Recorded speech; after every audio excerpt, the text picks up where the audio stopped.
Bien, tengan muy buenos días. En este momento les estoy compartiendo lo que es la presentación. Por favor, me indican cuando ya les haya cargado.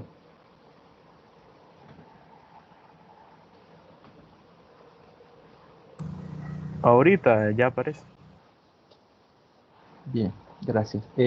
Como sabemos, esta es la tutoría número 2, correspondiente al día de ahora, sábado 3 de octubre del 2020, de la asignatura Fundamentos y Metodología de la Investigación 1. De la licenciatura en Informática Educativa. Mi nombre es Johnny Osvaldo Gómez Torres y estaré ayudándoles como tutor. El coordinador de la asignatura es el licenciado José Alexander Ábalos Fuentes, de la modalidad a distancia de la Facultad de Ciencias Naturales y Matemática de la Universidad. El día de ahora tenemos... Disculpe que lo Hola, interrumpa. sí, Una dígame. pregunta. Viendo ahí desde su apellido, había notado algo ya que de Gómez Torres y, bueno, en Ah, Teams sí, dice sí, Gómez y Cañín. sí, comentarles de que en realidad es porque yo inicié trabajando en el área virtual en la parte de ingeniería, entonces mi correo en ingeniería lo crearon como Gómez Torres. Entonces cuando me pasé a matemática no podían utilizar los mismos datos que habían creado en ingeniería porque ellos no tienen dominio de la cuenta.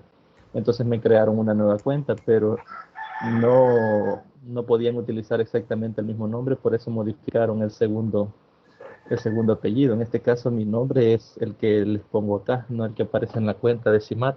Ah, bueno, y lo decía yo porque el que aparecía en cuenta de CIMAT le había puesto Ajá, en el sí, sí. ensayo. Sí, no, ahí es eso, porque tenía las dos cuentas y no podía utilizar el mismo nombre. De hecho, si se fijan, en la de CIMAT también aquí le han puesto una tercera N. Johnny lo escribe con decena. Creo que fue que intentaron solo modificar eso para no afectar los apellidos, pero al final creo que sí. Por eso se modificó el segundo video. Pero sí, acá lo que les presento en la diapositiva es mi nombre eh, de forma correcta. Bien, no sé si alguna otra duda o algún comentario.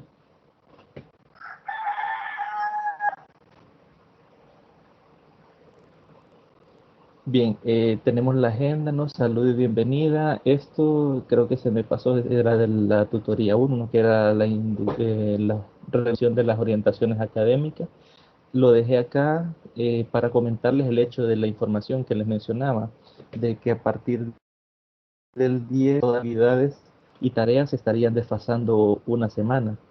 Eso como motivo del examen de nuevo ingreso, ¿no? Entonces, tenemos también un pequeño sondeo de lectura, un desarrollo y una despedida. Tenemos acá lo que son unos recordatorios. Primero dice recomendar que no esperen hasta último momento o último día para enviar las actividades. Eso, como se lo mencionaba en la tutoría 1, es para que por cualquier inconveniente, no se puede ir la luz, se le puede ir el internet, puede tener problemas de conexión, aunque tenga internet, pueda que no pueda subir su tarea o pueda que la plataforma genere algunos inconvenientes y le dificulte el hecho de poder usted realizar la entrega de las actividades. En este caso, por eso siempre se les recomienda que no estemos esperando hasta último momento para subir las actividades, ¿no? Por esa razón es que en las orientaciones académicas se les dan todas las fechas de las actividades para que ustedes puedan perfectamente distribuir el tiempo y puedan cumplir con las actividades en el tiempo establecido, ¿no? Creo que se les da suficiente tiempo en todas las actividades para que podamos desarrollar el trabajo. Segundo recordatorio es indicarles que ya deben conformar los grupos para el inicio del proyecto de investigación que se desarrollará durante este ciclo. No sé, en ese caso me gustaría consultarles si los que están conectados ya tienen sus grupos, o sea, ya definieron su grupo con quienes van a trabajar. Buenos días. Buenos días. Sí, Sí, dígame. yo ya tengo mi grupo, son dos compañeros que somos de la misma sede. Correcto, muy bien. Ya enviaron el correo al licenciado Alexander informándole quiénes iban en el grupo. O sea, No, aún no lo hemos enviado. bien, entonces si ya tienen una idea de qué tema van a abordar, tendrían que enviar el tema, el posible tema que van a trabajar y enviar los nombres de los integrantes del equipo. Porque es que aquí se va a llevar un registro de, por ejemplo, quiénes, en su caso, no sé si me puede decir los nombres de quiénes van en su equipo. Y es Anger, Pérez y Ana Iris. Bien, supongamos que van ustedes dos o tres me dijo. Somos tres. Supongamos que el equipo tres personas. Bien, supongamos que van tres personas, como es el caso de ustedes. Cuando se vaya a entregar el avance a plataforma, no debe, bueno, no es necesario que los tres realicen la entrega del avance, basta con que lo entregue uno. Se revisará solo uno de las entregas del equipo, esa se revisará, se leerán las observaciones y la nota se les pondrá automáticamente al resto del equipo. Para nosotros poder hacer eso necesitamos los nombres de los integrantes de cada uno de los equipos. Nosotros de hecho llevamos un control en un Excel donde van los equipos, va el tema y ahí van una serie de avances que van realizando, ¿no? Entonces, por eso es importante de que si ya tienen definido el equipo, lo hagan a la brevedad posible, el enviar los nombres y el posible tema al licenciado Alexander, que él es el que va a llevar el control ese. No sé, los demás que están conectados, si ya han pensado con quién trabajar o cómo estamos en ese aspecto. Buenos Sí, días. buenos días, Buenos licenciado. días.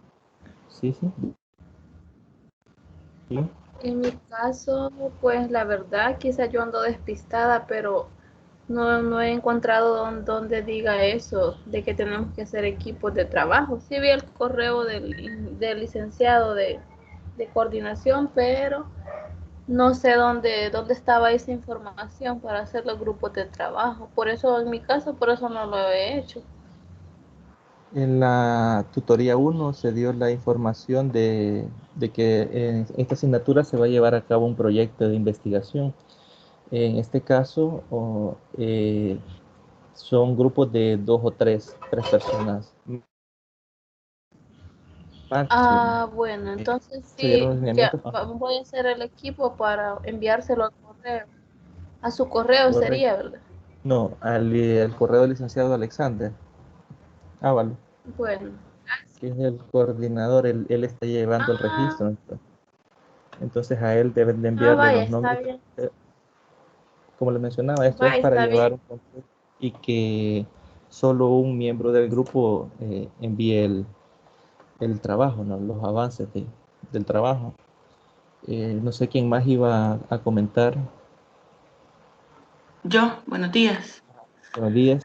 Mire, yo no sé qué tan flexibles serán con eso de los grupos. Nosotros ahí en Santa Tecla siempre hemos trabajado los cuatro. Entonces estamos viendo, porque queremos definir bien para poder establecer el grupo, Bien, ¿verdad? si gusta, regáleme su nombre y para hacerle la consulta al licenciado Alexander si se pueden ir los cuatro Va, Lisette, y, y ajá. luego le respondería. Lisette María Ruiz Recinos. Lisette María Ruiz, me dijo. Sí, Bien, es este es de que Santa Tecla, me dice. los de Santa Tecla, sí. Es que nosotros trabajamos siempre juntos porque como, digamos, con una compañera que tiene bastante problemas de conexión y de búsqueda de información y descarga y eso, se le hace un poco difícil y entre nosotros tres le ayudamos a ella bastante, vea. Ah, Entonces, por eso nos interesaría saber para Bueno, establecer el grupo. buenos días. si se pudieran. Ujú. Buenos días, Yasmin. Ella es nuestra compañera de Santa Tecla. Buenos Yo días. soy la compañera de... Sí, ahorita incluso tuve bastantes problemas para conectarme porque se oía como cortado y tuve que cambiar de literal casi, o sea, tienen que subirme a un palo o buscar, cómo buscar señal. Entonces, es por esa nuestra petición, va, porque a mí me cuesta mucho para buscar información y descargar programas en general, va, porque es una zona cafetalera donde vivo y entonces ellos me apoyan bastante. No, tal vez nos podría hacer ese favor de explicar por qué le queríamos hacer entre cuatro. Sí, sí. Yo a él le comentaría el problema que se da con usted con la señal y que por esa razón Sí, incluso fíjese que sí, los cuando fue lo de 4 la de la lluvia, sede de Santa Tecla, me dijo. sí, Santa Ajá, Tecla, quedamos 3 días sin energía. 3 días, literal, aquí no hubo energía, entonces no podía conectarme. En el ciclo pasado no podía conectarme a nada, no tenía comunicación con ninguno de mis compañeros. Entonces, es porque se cortó la calle y se llevó varios postes y entonces es bien difícil aquí que restablezcan la energía o cuando llueve con medio se va, entonces tal vez nos podría ayudar en ese aspecto. bien. Yo le voy a hacer llegar al licenciado la petición y le voy a explicar lo que ustedes me están comentando para ver Sí, si se pueden ir 4. Y en el caso en que él me diga que sí, les enviaré un correo a, bueno, sería en el caso a Lisette, que es la que me proporcionó el nombre completo para Ok, muchas buscarla gracias. ahí. Le, Se lo le agradezco. enviaría un correo y le estaría notificando lo que él disponga, ¿no? Porque al ser el coordinador, él es el que tomará la decisión, ¿no? Yo creo que tal vez sí sea posible por los problemas que comentan, que está fundamentado, ¿no? sí, y siempre nosotros nos apoyamos, pues no es la primera vez que trabajaremos en grupo, entonces ya conocemos cómo trabajamos y así hemos ido en estos 3 años, ¿verdad? Correcto. Ujú. Bien, entonces ahí estaría ya esa consulta, yo la trasladaría y les estaría informando. Muchas gracias por Gracias. expresar, de hecho, los problemas que tienen, porque es una forma en que se les puede colaborar también. No sé si alguien más desea comentar cómo va con lo de la formación de su grupo.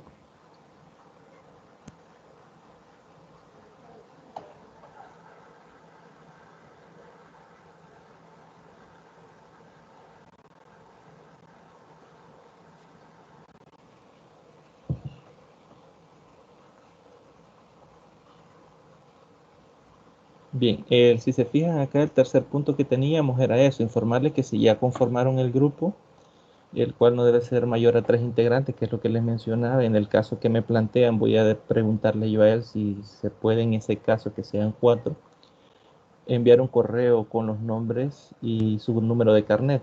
Deben enviar el nombre de cada uno de los integrantes, su número de carnet, y si ya tienen definido el tema que quieren trabajar, también lo escribirían ahí. Si aún no está claro, entonces solo irían los nombres de los integrantes y el número de carnet.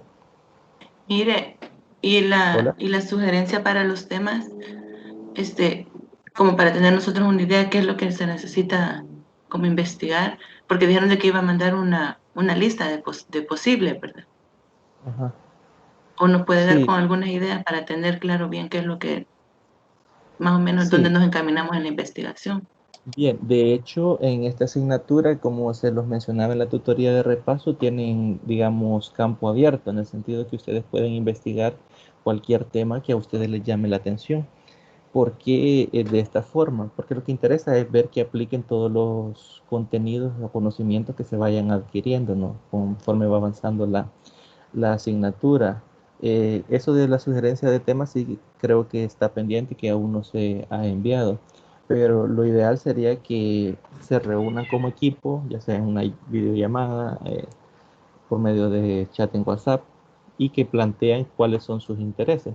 Pueden ser educaciones de la salud, pueden ser, perdón, investigaciones de la salud, de educación, de medio ambiente, de problemas sociales. Aquí tienen, digamos, campo abierto para que ustedes elijan un tema que a ustedes les llame la atención.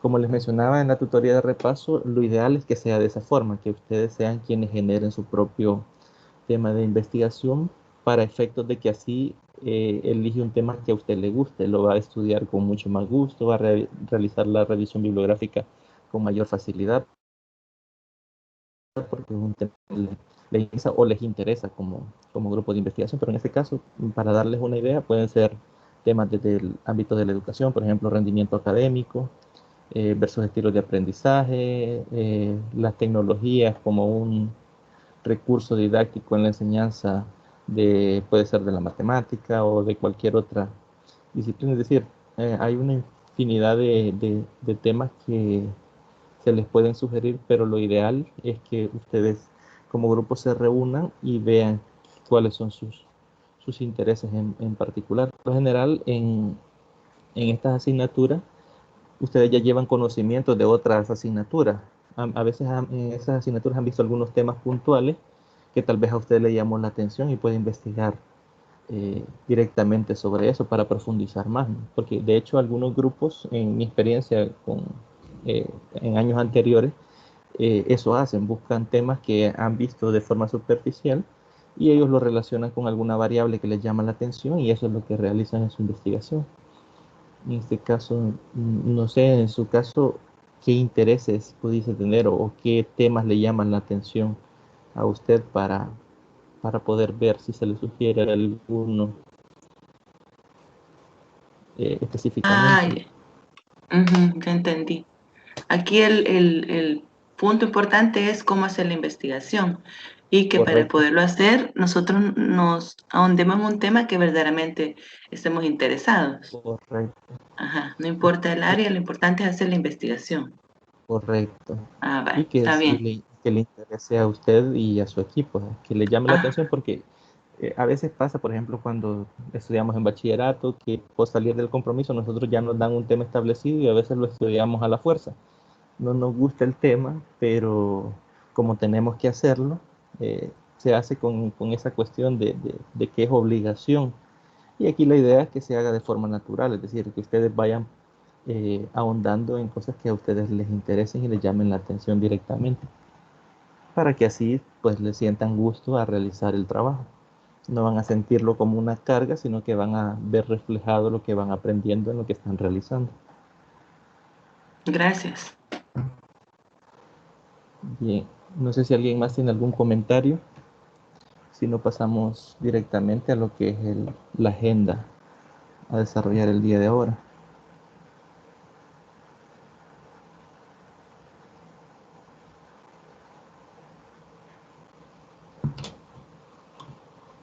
Bien, tenemos acá lo que es una pequeña reflexión. Eh, no sé a quién le gustaría participar o que quiere expresar de lo que comprende de la imagen o qué recuerda de sus profesores o una reflexión que le venga a la mente al leer esa pequeña frase.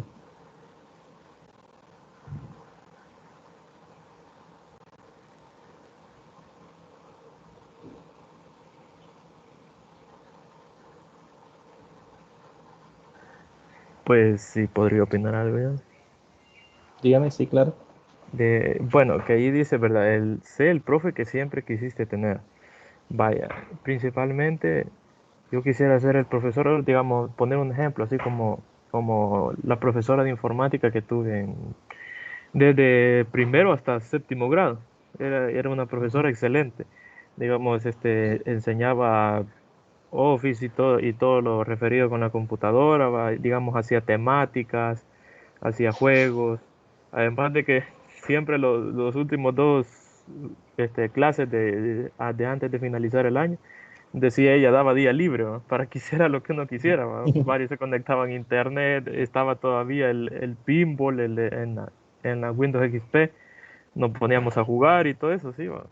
Y pues, y además sentí que aprendí bastante con ella, pues, y eso, digamos, quisiera ser un ejemplo así bueno, para mis futuros estudiantes. Quiere decir que en ese caso usted tomó como un modelo a seguir el hecho de esa profesora, ¿no? Le gustaba tanto la forma en que ella le impartía las clases que le motivó a escoger algo del área, ¿no? Sí, me Supongo. motivó a seguir el mismo ámbito, pues Correcto.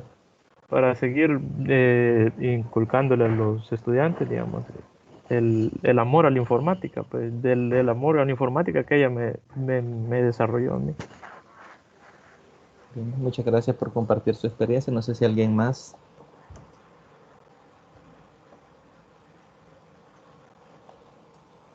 Es cierto, a veces los profesores marcan a los alumnos, ¿verdad? Entonces, si yo me acuerdo, si un maestro no está bien con sus alumnos, el alumno crea una como aberración contra el estudio, ¿verdad?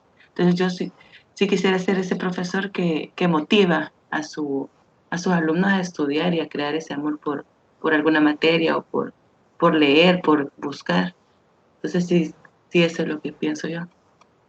Muchas gracias. De hecho, sí, si leemos la frase, dice, sé el profesor que siempre quisiste tener. Es decir, no necesariamente nosotros en nuestra formación, tal vez no todos hemos tenido la fortuna que tuvo el primer compañero que participó de tener tal vez un modelo a seguir o una docente que nos enseñara directamente el camino, ¿no? Tal vez algunos han tenido la mala suerte de que les ha tocado docentes que tal vez ya estaban aburridos, ya no querían seguir tal vez con ese dinamismo con el que a veces comienza uno cuando entra en este proceso, ¿no? de enseñanza, de proceso de enseñanza-aprendizaje. Entonces, eh, tal vez tuvieron esa mala suerte, pero ellos siempre, o sea, uno siempre idealiza, ¿no? ¿Qué clase de profesor me hubiese gustado a mí que me, que me orientara o me enseñara, ¿no? Entonces, al tener esa idea de cómo queremos ser y nosotros lograr nuestro propósito, que en este caso sería convertirnos en profesionales para poder ejercer cualquiera de las áreas, ¿no? En este caso creo que es la informática, ¿no? Entonces, la invitación es eso, a convertirse en esa idea que ustedes se formaron cuando estudiaron, de qué profesor les gustaría tener para que ustedes lo puedan ser para algún estudiante que venga en esa época, ¿no? Entonces, esa es la invitación y la reflexión muy atinada, los comentarios y la experiencia personal del compañero que participó al inicio. Igual ambos, gracias por participar. Vamos a pasar entonces a lo que es, bueno, si se fijan acá son exactamente las mismas preguntas de la tutoría 1, porque de hecho el material retoma alguna información, como lo es el código de Nuremberg, los principios bajo los cuales se rige la ética en la investigación con humanos, también retoma lo que es el conocimiento informado y también nos define qué es investigación. Entonces vamos a volver a retroalimentar esto. Me gustaría 3 participaciones, cada uno con una de las preguntas, pero tratándolo de pegar al material del 1.2 que tenemos ahí en plataforma. O si no recuerdan específicamente qué dice, pero tienen la idea de lo que hemos hablado en las tutorías anteriores, también pueden reforzarlo.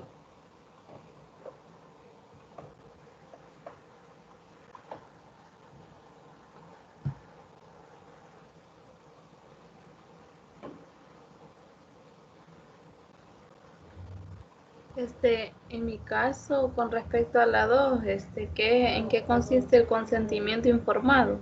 Ujú. Según lo que hablábamos en la tutoría, este, eso consiste en que uno siempre tiene que hacerle ver a las personas que van a participar, digamos, en la investigación o en todo caso a la institución a la que se va a investigar, siempre se le debe informar, vea, valga la redundancia, sobre lo que se va a tratar y también hacerle ver el propósito, los objetivos que lleva dicha investigación y a su vez también, si es posible, informarle de los resultados para que ellos, si quieren, nos puedan tomar en cuenta para mejoras de su institución o, digamos, en caso de investigación con niños, es a los padres de familia a quienes se les debe informar sobre lo que se va a hacer y debemos obtener el debido consentimiento por parte de los papás de los niños en este caso y pues siempre nunca llegar de una vez a hacer las cosas, sino siempre obtener todos los permisos necesarios o el que un consentimiento de la entidad o personas que van a participar en la investigación. Correcto, de hecho hizo un resumen prácticamente de todo lo que es el consentimiento informado, tocó todos los puntos esenciales. Quizás resaltar un poco cuando es investigaciones con menores de edad, ¿no? Que son grupos vulnerables a los cuales, aunque directamente a ellos se les explique cuál es el propósito de la investigación y se les dé toda la información, probablemente no comprendan, dependiendo de la edad en la cual esté el niño, ¿no? Entonces, por eso es necesario siempre tener el consentimiento del padre. También el conocimiento o el consentimiento informado nos habla de que es un proceso que se realiza antes de la investigación y durante la investigación. Es decir, durante se está desarrollando la investigación, también la persona que participa en dicha investigación tiene la posibilidad de retirarse, ¿no? En un momento en que lo considere necesario o considere que no quiere seguir más en la investigación, es libre de poder tomar la decisión de retirarse, ¿no? Entonces, muchas gracias y muy buena su aportación en la segunda pregunta. No sé si alguien más, nos faltan 2 preguntas ahí, quiere participar.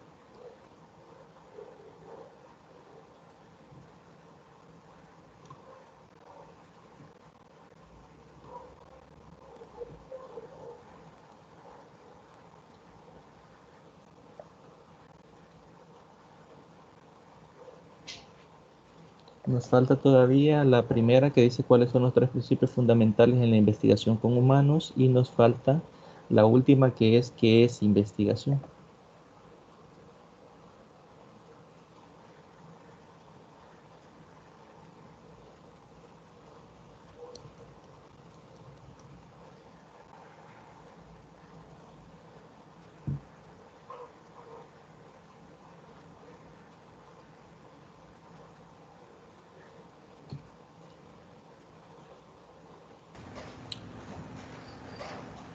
Buenos días. Buenos días.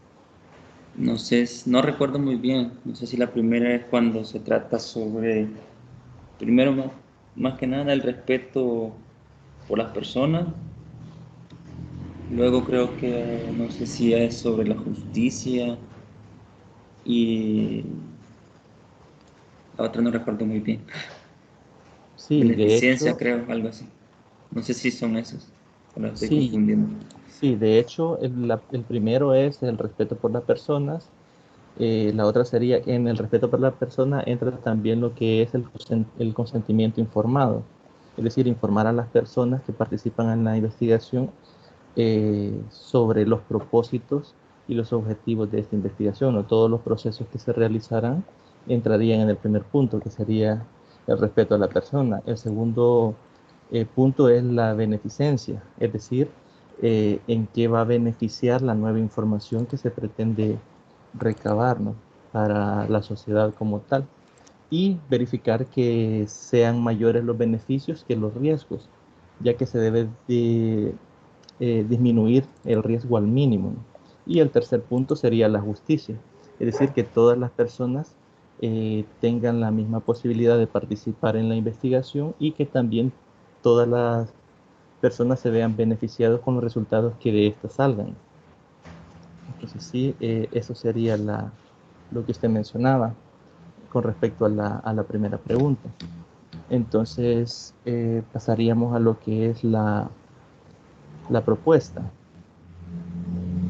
Primero tenemos los principios fundamentales de los seres humanos. Muchas gracias a la persona que participó. No sé si alguien ha dejado encendido el micrófono, eh, que lo pueda silenciar para poder continuar. Muchas gracias. Bien, como les mencionaba, primero tenemos lo que son los principios fundamentales de la ética en investigación con seres humanos. Ya vimos lo que es la ética, ¿no? Ahora también vimos lo que es la ética en investigación. Ahora bien, se apoya en 3 principios, que es lo que hablábamos en la primera pregunta. El primero es el respeto a las personas, el segundo es la beneficencia y el tercero es la justicia. Como les mencionaba, el primero, el respeto a la persona, es que cada persona es libre de participar o no en un proceso investigativo, ¿no? También ahí va lo que es el consentimiento informado, de informarles antes de desarrollar la investigación y durante el desarrollo de esta, que la persona sepa todos los pasos que vamos a seguir, ya sea para la recolección de datos y para el análisis de estos, ¿no? Y también ahí en el respeto a las personas es que cada persona decide de forma voluntaria si participa o no. Esto debe ser libre de coacción. Entonces, en este caso, las personas son libres de retirarse si así lo desean, de participar o de no hacerlo.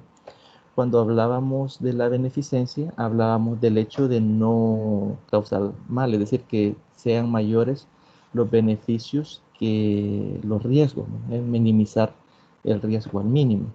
y también el hecho de que todas las personas tengan la misma probabilidad o la misma posibilidad de participar de dicha investigación. Y por último tenemos lo que es la justicia, ¿no? Es decir, que tratarlos a todos de la misma forma y que todos tengan la misma posibilidad de participar.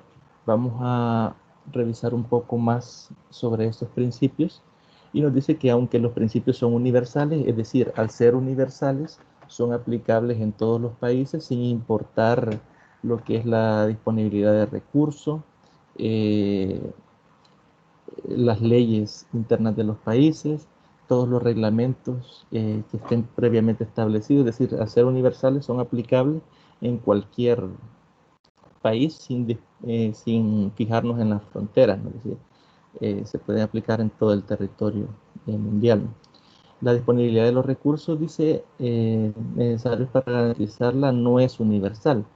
¿Qué nos quiere decir de que no es universal? Si bien los principios sí son universales y al ser universales trascienden los límites culturales, los límites de la frontera, los límites económicos, límites legales, límites políticos, en la parte económica no, es decir, no está regulado fondos directamente que apoyen la garantía de que se cumplan estos principios, ¿no? Entonces, en este caso no es universal, es decir, los recursos no son universales para garantizar esos 3 puntos.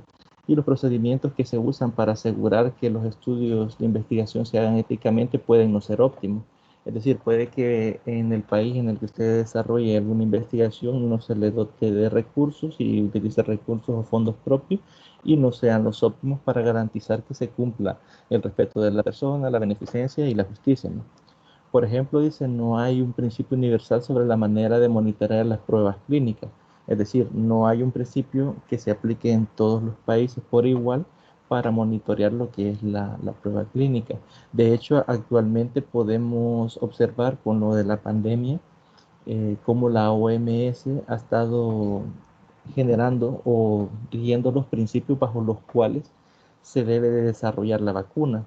Y tenemos países como es el caso de Rusia, que se saltaron un procedimiento, ¿no? De los que se le habían solicitado para avanzar más con el desarrollo, pero a la vez no se está respetando los lineamientos que la misma OMS ha dado, ¿no? Que es la Organización Mundial de la Salud. Por esa razón, a veces la gente tiende a desconfiar un tanto de lo que es eh, el desarrollo de esta vacuna, que sería de los rusos, ¿no? Entonces, si nos fijamos ahí, los recursos son proporcionados directamente por el país que está desarrollando, en este caso, las pruebas clínicas, ¿no? Para el desarrollo de esta nueva vacuna y por esa razón no son universales, ¿no? Porque depende bastante de la localía en donde se desarrolle. También nos dice que a pesar de las limitaciones, estos principios deben orientar la conducta de quienes participen en la investigación, realización y patrocinio de la investigación con seres humanos. Es decir, deben ser la guía a tomar, realizar la investigación, perdón, quienes la están patrocinando, es decir, quienes están proporcionando los fondos y quienes están apoyando la realización, ¿no? De estas investigaciones que están incluyendo la participación de seres humanos. También dice que a continuación se detalla cada uno de los principios mencionados. Por ejemplo, vamos a ver el principio del respeto a las personas. El respeto por las personas reconoce la capacidad y derecho de todas las personas de tomar sus propias decisiones. Es decir, en este caso estamos obviando, ¿no? El hecho de que deben ser mayores de edad. Como veíamos en la tutoría de repaso, con menores de edad, el consentimiento quien lo da es el padre. Sí, ciertamente se le debe informar al niño, ¿no? De que va a participar en la investigación y cuáles van a ser los procesos a realizar, ¿no? Para qué va a servir la investigación y cuál es su objetivo. Pero en este caso el consentimiento cuando son de grupos vulnerables, en este caso el ejemplo eran los niños, el consentimiento lo dan los padres. Al ser mayores de edad, y no, ahí depende de cada persona si quiere participar o no en la investigación. Por eso dice que se reconoce la capacidad y los derechos de todas las personas de tomar sus propias decisiones, ¿no? El segundo punto dice que se define al respecto la autonomía y la autodeterminación de los seres humanos por medio del reconocimiento y su dignidad de libertad. Es decir, ellos deciden si participan o no en la investigación. Es una decisión autónoma y propia que se reconoce el respeto a la decisión de poder participar o no. Si una persona no quiere participar, no se le puede obligar a hacerlo. Como tercer punto tenemos ahí, es necesario prestar cuidadosa atención para proteger a los grupos vulnerables. Como lo mencionábamos, grupos vulnerables podrían ser los niños, lo mencionan abajo también, pueden ser prisioneros, enfermos mentales, las personas con poca educación, personas pobres, los que tienen acceso limitado a los servicios de asistencia médica, etcétera. Es decir, todos estos grupos tienen una especial atención porque tienen algunas implicaciones que tal vez pueden ser consideradas que no son aptos para tomar la decisión o no se les puede confundir o obligar a que participen directamente en si tomamos el caso de las personas con poca educación, muchas veces hay investigadores que no aplican la ética y no les dicen ni les piden consentimiento para que participen, solo llegan, a veces los entrevistan o les pasan algún test, a veces las personas no saben ni leer ni les explican de qué trata la investigación, ni cuáles son sus objetivos, ni cuáles van a ser sus implicaciones prácticas, ¿no? En el entorno en el que ellos se desarrollan. Entonces, esos grupos, en este caso el ejemplo que les ponía, son grupos vulnerables a los cuales hay que prestarles mayor atención, ¿no? Por eso es que se reconoce que es necesario cuidar de la atención en estos grupos, ¿no? También nos dice que los posibles participantes de la investigación deben comprender totalmente todos los elementos del proceso del consentimiento, del consentimiento informado. En este caso, el ejemplo más práctico que poner es con respecto a los niños, ¿no? A veces podemos brindarles la información, explicarles qué se va a desarrollar y cómo se va a desarrollar, y puede ser que ellos no comprendan, ¿no?, cómo realizarlo. E incluso puede ser que sea un tema demasiado complejo y puede incluso ser un adulto, pero puede que no comprenda directamente toda la información que le estamos brindando, ¿no?, y explicando. En este caso debemos de asegurarnos de que lo comprenden a la totalidad, es decir, que no solo comprendan una parte, sino que comprendan la idea global que se pretende desarrollar con lo que es la investigación. No sé si alguno tiene algún comentario hasta acá o algo que desee agregar sobre la lectura que ha realizado, algún punto que se me haya escapado a mí y que quieran reforzar acá. Pueden participar en ese momento.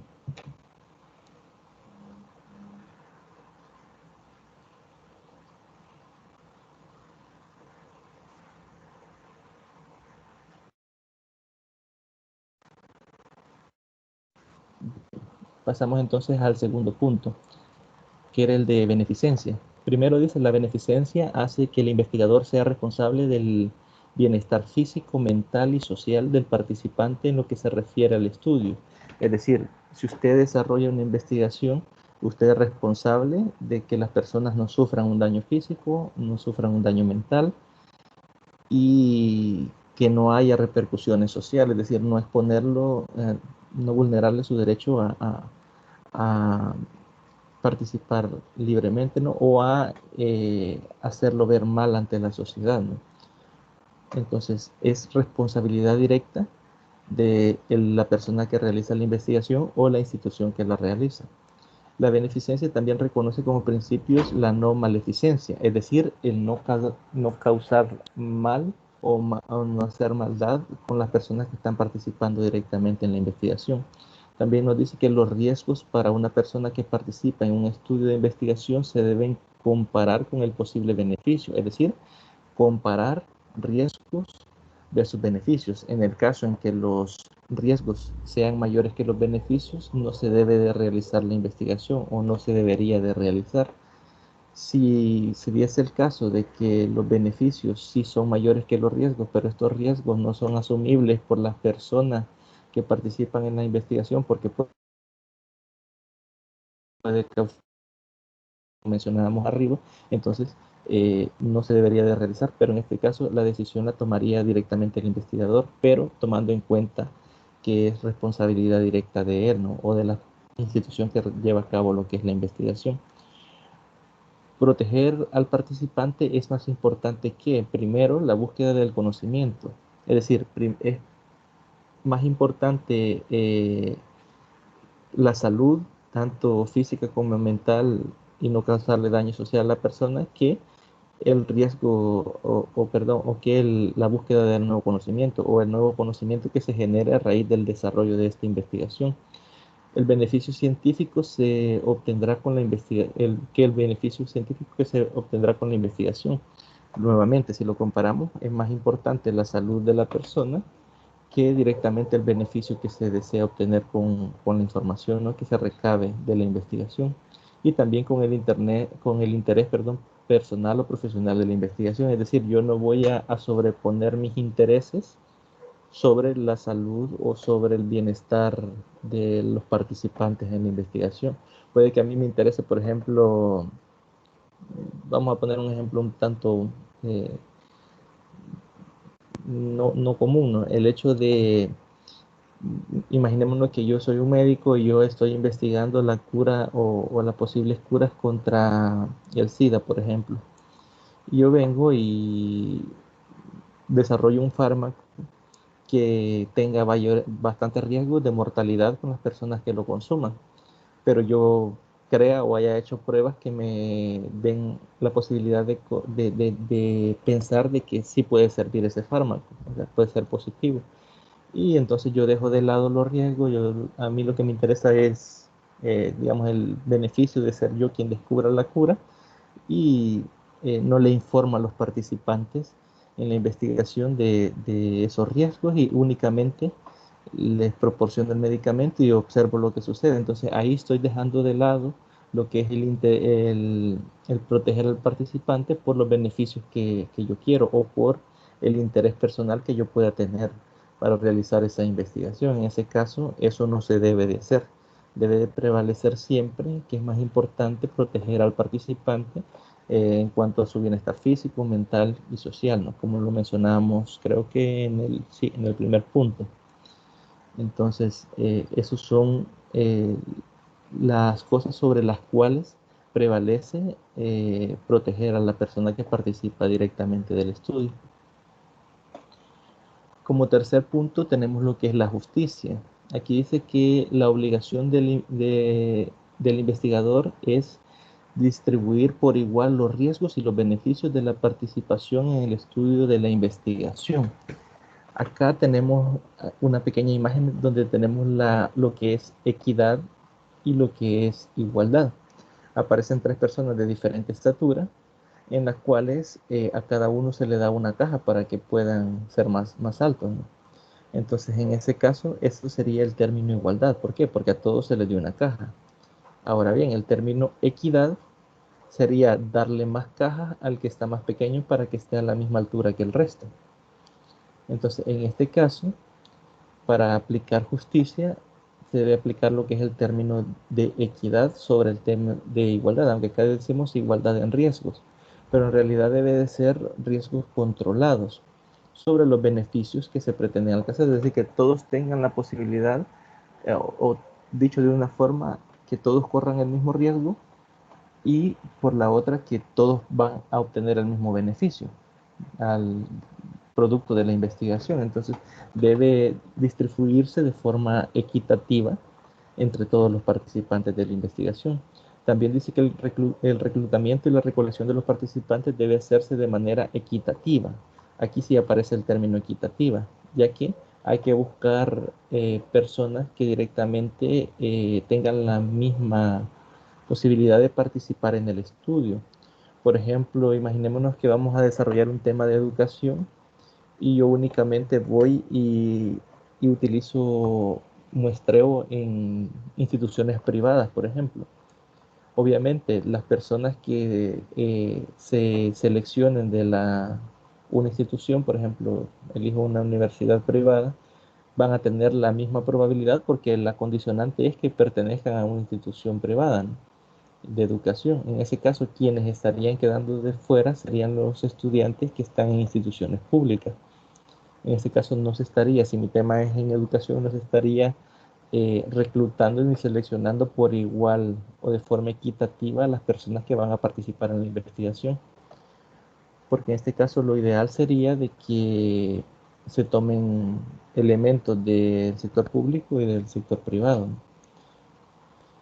Como tercer punto dice que el principio de justicia prohíbe poner a un grupo de personas en situaciones de riesgo para beneficios únicamente de otro. Es decir, si yo tengo dos grupos de personas que participan en la investigación y yo pongo en riesgo solo a un grupo y que el beneficio que se va a obtener va a ser en el otro grupo, entonces no se debe hacer eso. Es decir, el principio de justicia prohíbe de que en este caso se le dé más riesgo a un grupo y se favorezca al no darle o al no posibilitarle correr el mismo riesgo a las personas que pertenecen al otro grupo. Es decir, para ser equitativos o igual debe de correr los mismos riesgos a ambos grupos.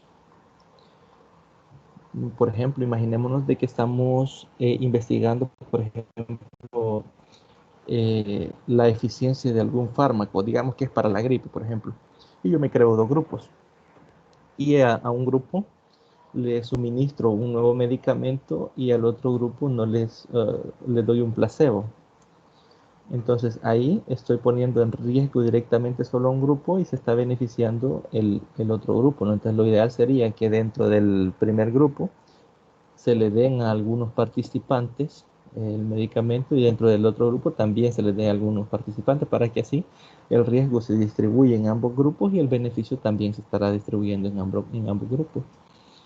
También dice que hay la necesidad de proteger a los grupos vulnerables. Como ya lo hablamos, esos grupos vulnerables son los niños, las personas pobres, los que no tienen algún estudio o les costaría comprender más las explicaciones de qué se tratan directamente las investigaciones. También caen lo que son los presos, ¿no? En estos grupos vulnerables y todas esas personas, ¿no? Que de alguna u otra forma necesitan una mayor atención, ¿no? Como el ejemplo que poníamos anteriormente era lo de los niños.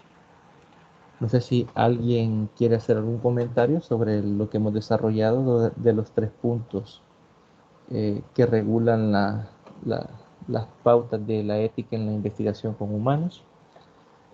Hola, Lick. Hola, sí.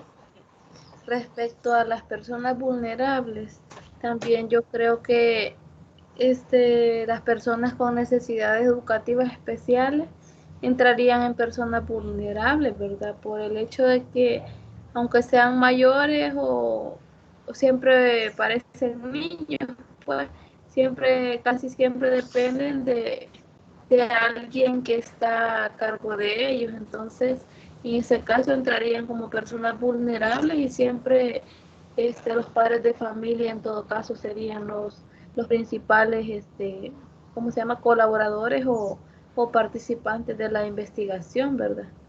Correcto. De hecho, sí entran en grupo vulnerable por las condiciones del grupo, ¿no?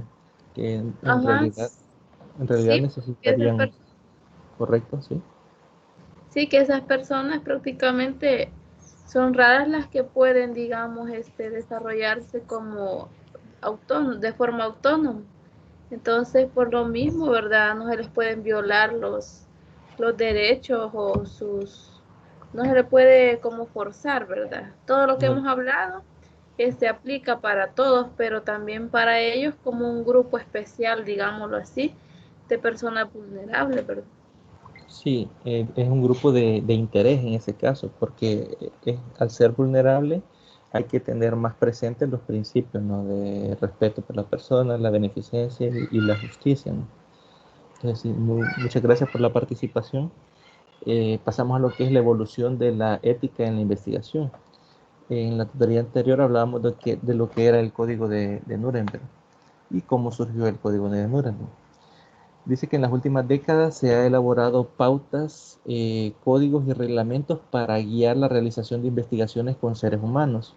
Algunas de estas pautas se crearon como respuestas a errores éticos. Otras se desarrollaron para prestar mejores servicios en el ámbito del mundo de la investigación y otras han evolucionado desde la creación como intento de responder a los nuevos problemas y desafíos creados por el cambiante mundo de la investigación. El primero que vamos a ver es el código de Nuremberg, que es el que revisábamos en la tutoría anterior, ¿no? Que surgió a raíz de malas praxis médicas o el abuso médico con relación a las prácticas con los seres humanos, ¿no? Entonces, el código dice que aclaró muchos principios básicos que regulaban la realización ética en la investigación. La primera disposición del código señala que es absolutamente esencial el consentimiento informado voluntario del sujeto. Como hemos hablado, el consentimiento informado es decirle o informarle de qué trata la investigación, va a ser el procedimiento para recolección de información, cómo va a ser el procedimiento para el análisis de esta, cuáles van a ser los riesgos que va a asumir si participa en la investigación, cuáles van a ser los beneficios, etcétera, ¿no?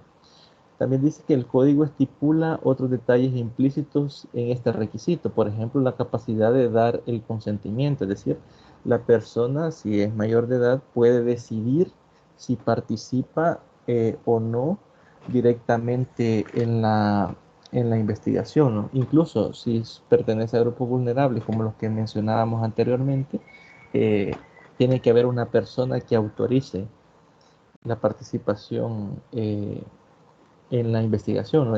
Dicha participación también se puede truncar o cortar en el momento en que la persona considere de que no desea participar más en la investigación.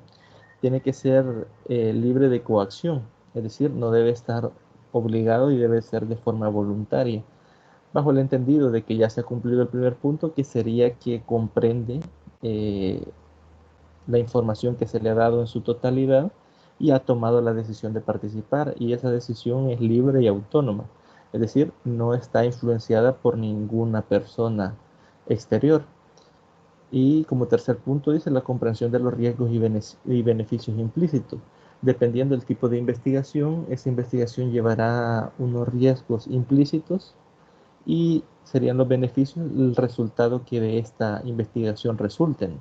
Entonces, siempre lo que se busca es minimizar el riesgo al mínimo. Por eso es que en la imagen les puse ahí una persona que está jalando la agujita del riesgo en sentido contrario, ¿no? A la parte roja, ¿no?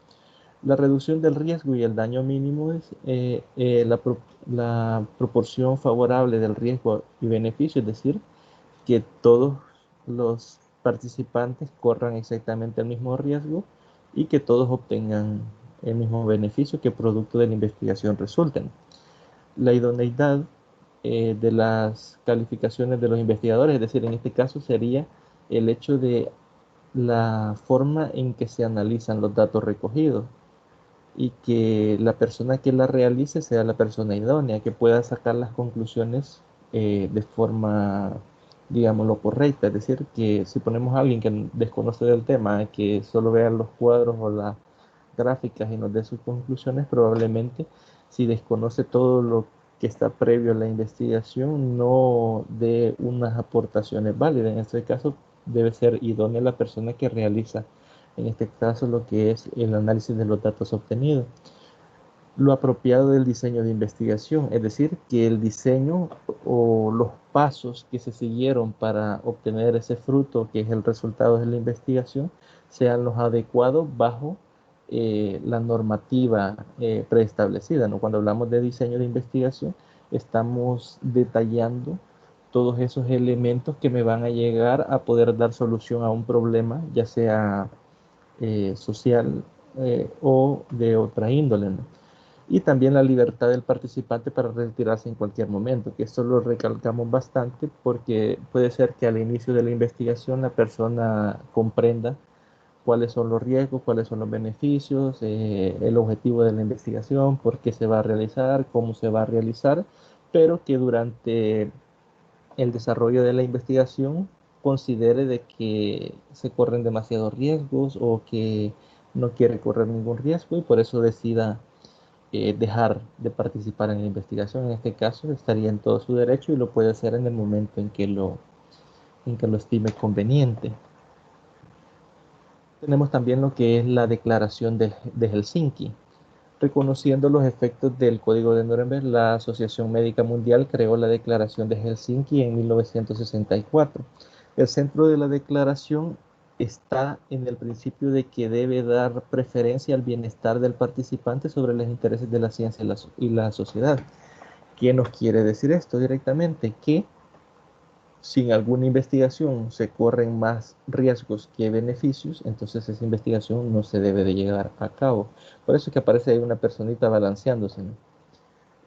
Puede ser que el tema sea de mucha relevancia social, que no se tenga ningún aporte científico al respecto o que se tenga muy poco aporte científico, pero si los riesgos son demasiados o si son demasiado altos, entonces es mejor no realizarlo. Entonces el bienestar de la persona debe prevalecer sobre los intereses de la ciencia y de la sociedad como tal.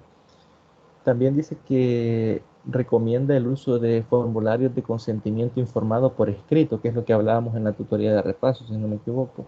Que en este caso, si la persona decide participar, pues tendría que dar su consentimiento a través de un escrito, ¿no? Firmándolo. En el caso de los grupos vulnerables, debe de ser el representante legal en el caso de los niños y algún familiar en el caso de las personas que son mayores de edad. También cabe señalar en este punto de que la decisión cuando la da un tercero no se toma sobre la base de qué considera correcto la persona que está dando la firma, ¿no? Sino de qué quisiera la persona que no puede tomar por sí sola la decisión. Entonces se debe considerar ese panorama, ¿no? Que no es en sí si la persona, el criterio no se debe basar en si la persona que va a autorizar lo haría o no lo haría, sino si en la persona que se quiere que participe, si esa persona eh, decidiría bajo sus condiciones normales realizarlo o no. Como hablábamos, por ejemplo, los estudiantes con necesidades educativas especiales, eh, tal vez un familiar no quiera que esa persona participe en algún estudio de educación, ¿no? Pero debe de pensarse no en si la persona que va a dar el consentimiento lo firmaría y participaría, sino si la persona que va a participar estuviese totalmente consciente e informado si esa persona quisiera hacerlo. A eso se refiere. También nos dice que al igual que el código de Nuremberg, la declaración de Helsinki requiere que los riesgos se reduzcan al mínimo, que es lo que les mencionaba anteriormente, ¿no? Que el hecho de que sean más los beneficios que los riesgos y que los riesgos sean mínimos. Siempre esos riesgos no deben de causar daño físico, ni psicológico, ni social, ¿no? Entonces, eso hay que tenerlo bastante presente. También tenemos lo que es el informe del monto. En 1972, el público se enteró del estudio de Tuskegee realizado en el sur de Estados Unidos entre 1932 y 1972. El estudio era con participantes afroamericanos pobres, es decir, pertenecían a un grupo desfavorecido al norte de Estados Unidos. Es decir, esto concebía como lo que era un grupo vulnerable, ¿no? Al ser personas afroamericanas y pobres, ¿no? Es decir, no se sabía su estado educacional, ¿no? Entonces se realizó esta investigación y como consecuencia de eso, en 1974 se estableció la Comisión Nacional para la Protección del Sujeto humano en la investigación biomédica y conductual. Es decir, estos códigos si van directamente regidos a lo que es las investigaciones biomédicas o médicas, no solo están diseñadas para esa parte, sino que están diseñadas para todas las posibles investigaciones que se realicen en otras áreas. Por eso dice conductual, porque puede ser de problemas sociales, o algún otro acontecimiento o evento que se dé en alguna comunidad específica. Es decir, no, estos códigos no están regidos únicamente para lo que es las prácticas médicas, sino que está en general para cualquier investigación que se realice. En ese caso, si comparáramos el segundo, que era el de Helsinki, con lo que es el de Nuremberg, como se enfatizó más en las prácticas biomédicas, la mayoría de gente eh, que adoptó o tomó esta información del código de Nuremberg pensaba de que únicamente era aplicada a lo que es las investigaciones médicas o biomédicas, pero no. Cuando se hace la declaración de Helsinki, Belmont y todas estas, ya se generaliza, ¿no? Al hecho de que es aplicable para cualquier investigación en cualquier área que se realice, no únicamente en el área de la medicina. Dice también que en 1978 la Comisión presentó su informe titulado Informe Belmont, Principios éticos y pautas para la protección de los sujetos en la investigación. Los principios de respeto por la persona, beneficencia y justicia son aceptados como los tres principios fundamentales para la realización de una investigación con seres humanos. Es decir, los tres principios que mencionábamos al inicio, los tres principios básicos que se consideraban como reglas o pautas, los retoma lo que es el informe Belmont y los establece como principios fundamentales para la realización de investigaciones éticas con seres humanos. Y aquí en este sentido, como les mencionaba, es más general, es decir, únicamente no se está determinando lo que son prácticas médicas o investigaciones biomédicas, sino que ya nos referimos a una investigación eh, general, ¿no? De cualquier tema social que nos pueda interesar. Y como D tenemos las pautas del Consejo de Organizaciones Internacionales de las Ciencias Médicas, que sus siglas serían CIOMS. Y nos dice que el Consejo de las Organizaciones Internacionales de las Ciencias Médicas, CIOMS, fue establecido conjuntamente por la OMS, que es la Organización Mundial de la Salud, y las Organizaciones para la Educación de la Ciencia y la Cultura de las Naciones Unidas, que serían las UNESCO, en 1949. Es decir, las tres fueron concebidas de forma simultánea en 1949 como una organización internacional no gubernamental y sin fines de lucro que en la actualidad incluye 45 organizaciones internacionales y organizaciones asociadas. Creo que de la UNESCO, creo que tenemos dentro del país nosotros. Yo he escuchado hablar que estas organizaciones ayudan bastante a proteger, por lo menos en nuestro país, a lo que es la primera infancia, ¿no? Que es más que todo el trato con los menores de edad. También nos dice que en 1993 CIOMS publicó las pautas éticas internacionales para las investigaciones biomédicas con sujetos humanos, con el propósito de señalar la manera en que los principios éticos de las declaraciones de Helsinki puedan aplicarse eficazmente, en especial a los países en desarrollo, es decir, todos esos países que están llevando a cabo investigaciones biomédicas en estos países, ¿no? Para traer un beneficio al resto de la comunidad. Bien, con esto tenemos lo que son las cuatro declaraciones. Nos vimos la declaración de Nuremberg, la de Helsinki, la de Belmont y las pautas, ¿no? Del Consejo de Organizaciones Internacionales de las Naciones Unidas. No sé si alguien quiere hacer algún comentario. Les dejo abierto el espacio sobre la lectura que realizaron y sobre lo que hemos revisado en la presentación. Algo que les haya llamado la atención o algo que quieran agregar o algo que no haya quedado claro.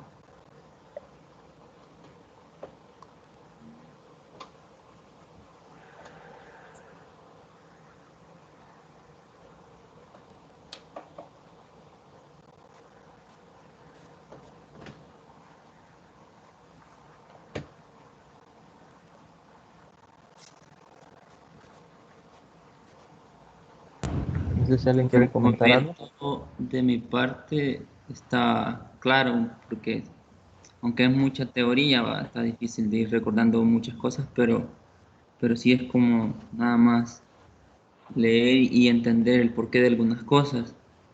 Pero no sé si va a llegar a un punto donde ya nos vamos a centrar en qué cosas o técnicas nos permiten para investigar y todo eso, porque la materia va orientada a ese punto y no sé si en algún momento lo vamos a ir tocando y todo eso. Sí, de hecho, como estos son los fundamentos de donde nacieron todos estos principios, ¿no? Que regulan lo que es la investigación directamente con humanos, ¿no? Entonces, algunas de las prácticas o de las buenas prácticas éticas las mencionamos en la tutoría anterior y las mencionamos también en la tutoría de repaso. En este caso, solo estamos viendo la fundamentación de dónde surgieron todas estas criterios, ¿no? Para poder desarrollar lo que son investigaciones eh, éticas en humanos directamente. Mire, una pregunta, ¿es verdad que no envió lo que sería la diapositiva del repaso?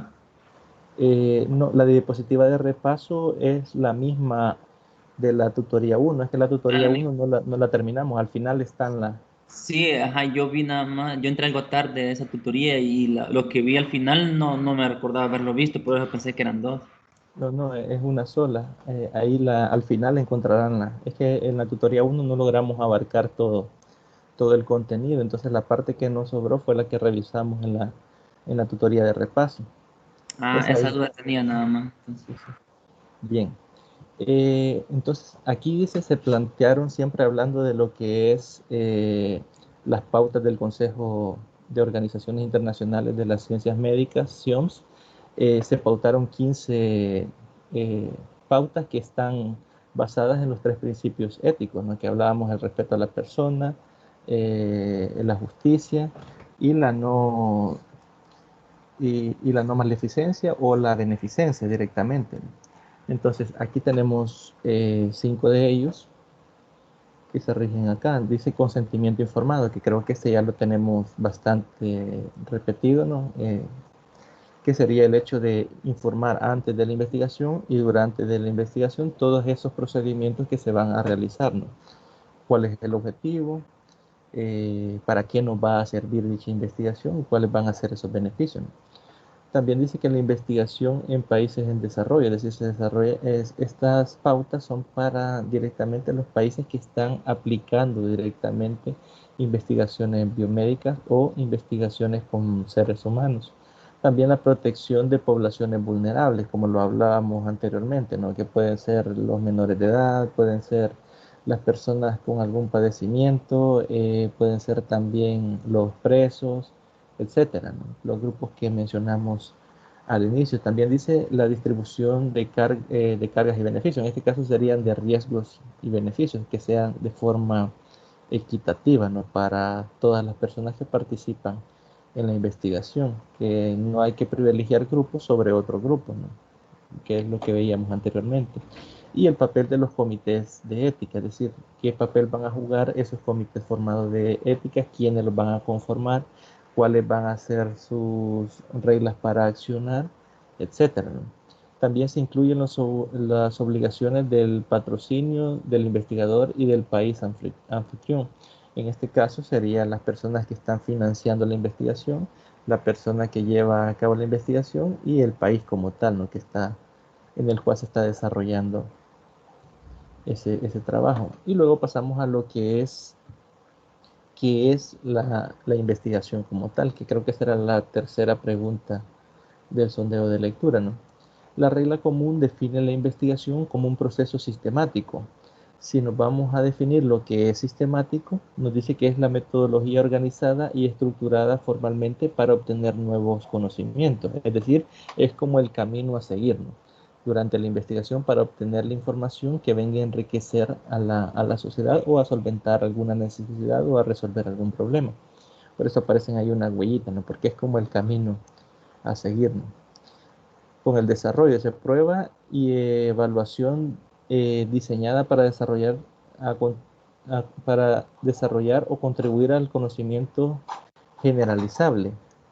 Y nos vamos a definir lo que es generalizable, que dice que es el conocimiento obtenido que está destinado a tener una aplicación amplia o general fuera del grupo en el que se desarrolló la investigación.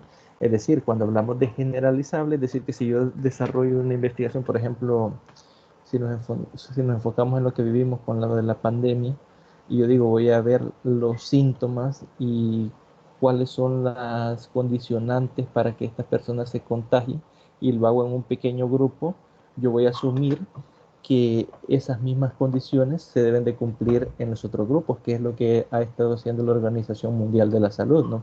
Que primero, con la información que dio China, que fue donde se inició la enfermedad, ellos tomaron recomendaciones o dieron recomendaciones para el resto de países, ¿no? Que fueron apareciendo contagios en los otros países y ellos iban dando recomendaciones, como por ejemplo al inicio se decía que solo las personas enfermas usaran cubrebocas, lavado de manos, el uso de desinfectantes, también lo del uso del jabón, lavarse las manos correctamente. Entonces, ellos cómo podían dar estas recomendaciones, porque principalmente ellos habían recabado información o habían obtenido la información que dio China.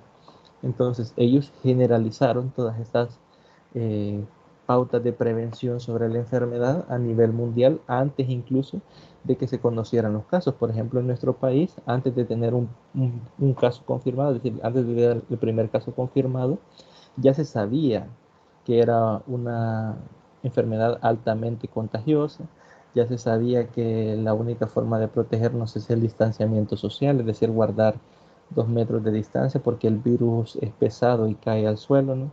Que se transmite a través de las gotas de saliva. Entonces, toda esa información en su momento se dio a conocer acá y de aquí no se tenía ningún caso, pero se podía hacer esa generalización de que de esa forma iba a ocurrir porque era la información que se traía de otros países. Así es como funciona lo que es el hecho de que sea generalizable, que pueda ser aplicable a otros entornos bajo condiciones similares.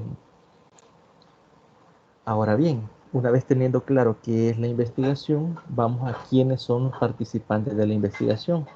La regla común define a los participantes de la investigación como personas de quienes un investigador obtiene, por un lado, datos por medio de intervención o interacción con la persona, es decir, un participante es alguien de quien se recoge la información o quien nos dice la información o nos da la posibilidad de poderla recabar. Y también información personal identificable. En este caso pudiese ser lo que es el género, la edad, para poder identificar pequeños grupos. Si volvemos al ejemplo de la presentación, la diapositiva anterior, lo que hablábamos de la pandemia, que se podía generalizar todas estas conductas o esta forma de proceder del virus, también se generalizó el hecho de que la gente o los seres humanos más vulnerables a este virus eran las personas de la tercera edad o los mayores, no sé si establecieron un rango, pero creo que eran mayores de 60 años, o personas que tienen padecimientos cardíacos, ya puede ser hipertensión, diabetes o algún problema de respiratorio, ¿no?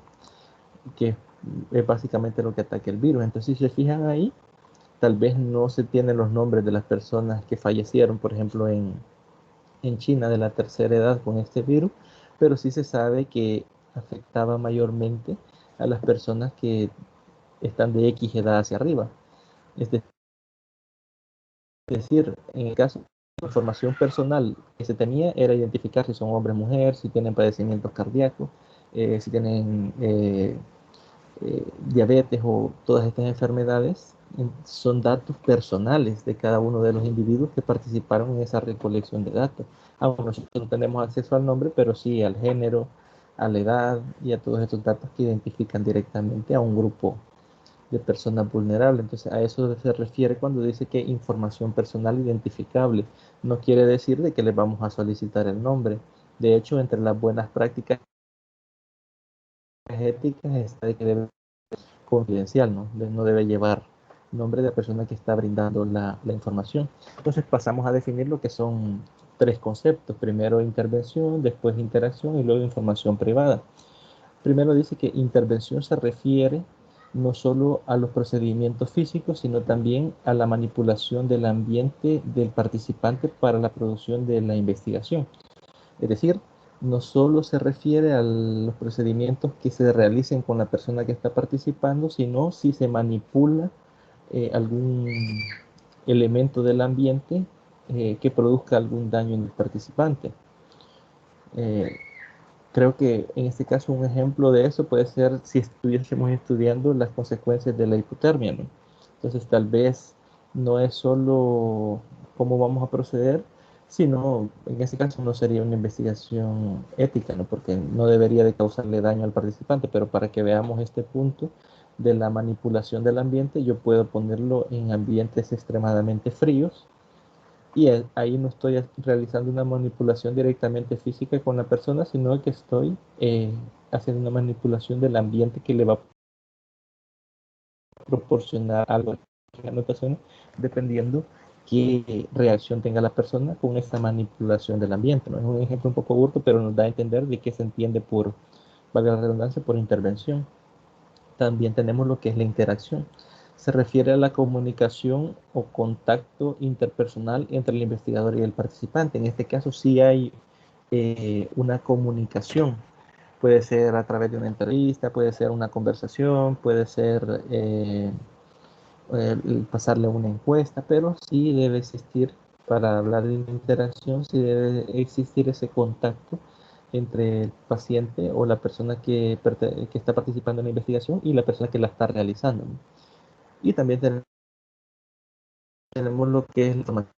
Se refiere a la información que proporciona el participante y cuya razón y cuya razonable confidencialidad es el esperarse, es de esperarse, perdón. Es decir, todos los datos que las personas nos brinden sobre su persona que tengan que ver con la investigación deben de quedar de forma privada. Por ejemplo, si se desarrolla una entrevista, yo como investigador sé que me dijo la persona, pero no por eso yo cuando ponga los datos que recogí voy a poner fulano de tal me dijo esto, ¿no? O información proporcionada por esta persona, ¿no? Incluso puede ser, si es una investigación médica, el caso de que tenga alguna enfermedad de la cual él no quiere que tal vez sus familiares sepan o que alguien más eh, conozca, ¿no? Entonces, esa información debe quedar de forma privada, a no ser, con la excepción de que esa información, el guardarnos, perdón, esa información afecte directamente a terceros. ¿Cómo así? ¿O cómo, en qué ejemplo lo podemos ver?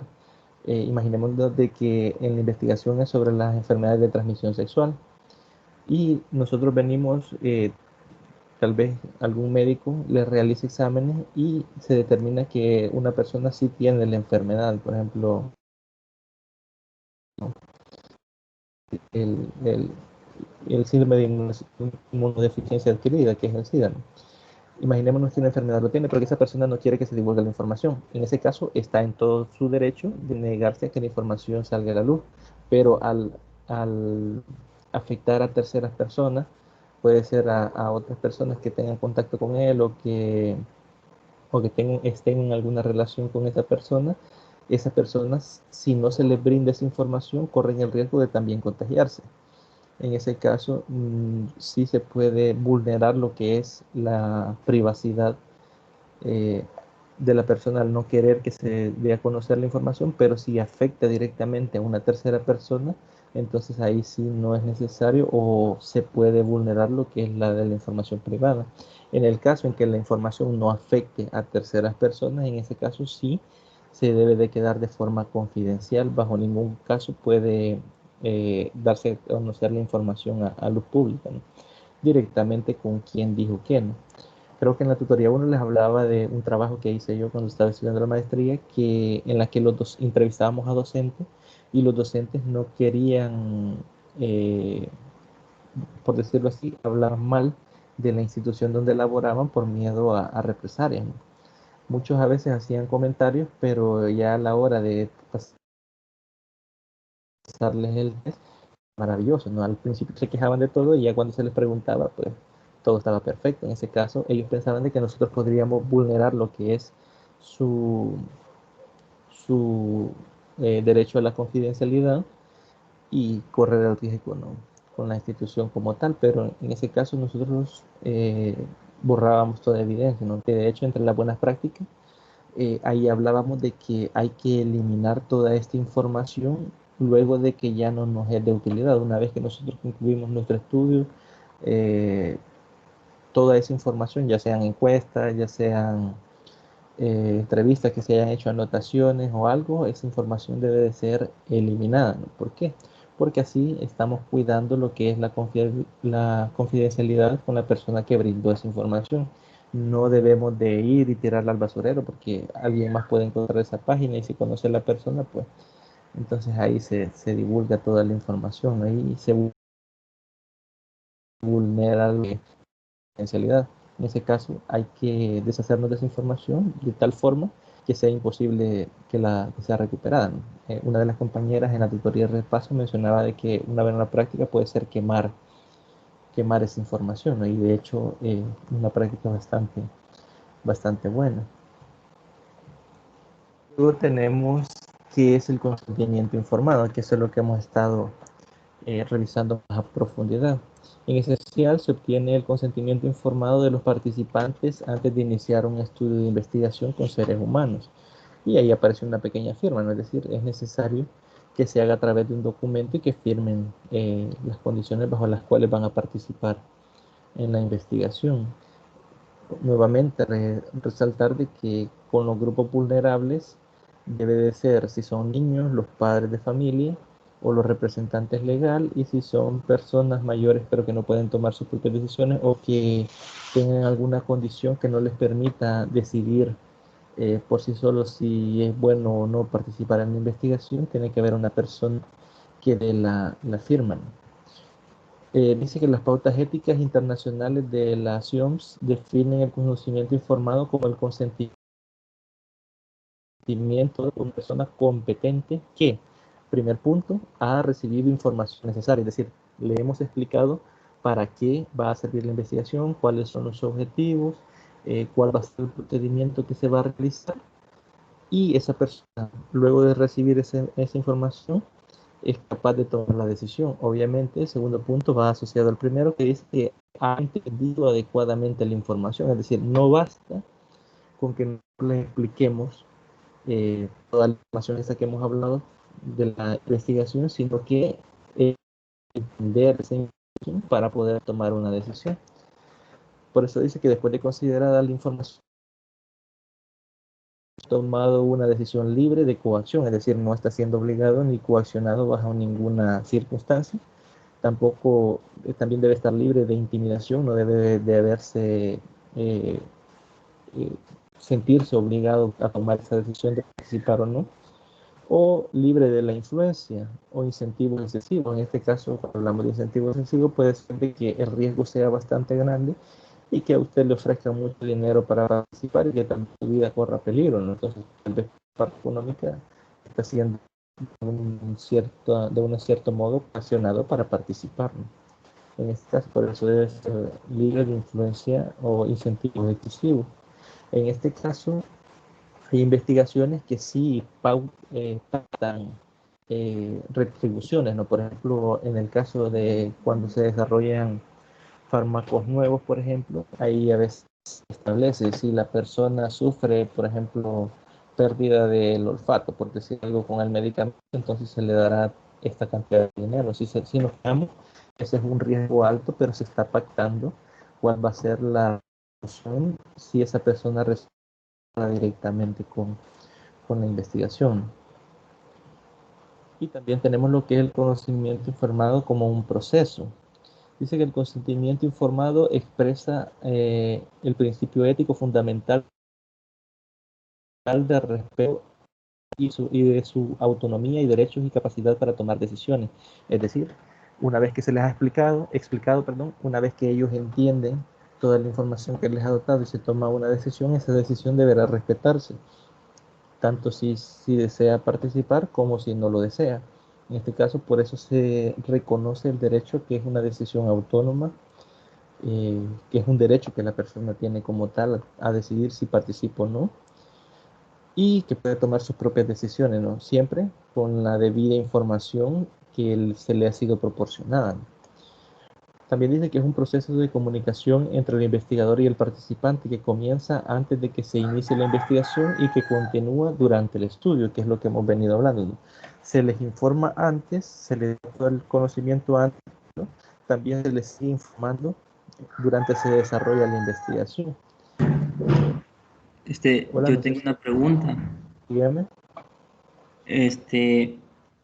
Todo esto del consentimiento informado y todo eso entra también o aplica en las investigaciones que son un poquito más sencillas, porque así como hemos venido hablando de toda esta temática, a mí me suena más de las que son de carácter científico, donde puede haber algún riesgo o cosas así, pero en una Sí, investigación donde usted puede determinar el rumbo de la investigación por medio de una simple entrevista de forma virtual, por así decirlo, así por todo esto que está sucediendo, ¿no? De la pandemia, usted bien puede crear formularios y enviarlos, entonces, para obtener una buena población por medio de la sí, entrevista. Entonces, ¿aplica o pero no? sí, sí aplica desde el punto de vista de que de ellos deben de conocer en qué están participando, deben de tener la información porque no solamente, incluso nosotros, cuando llegamos a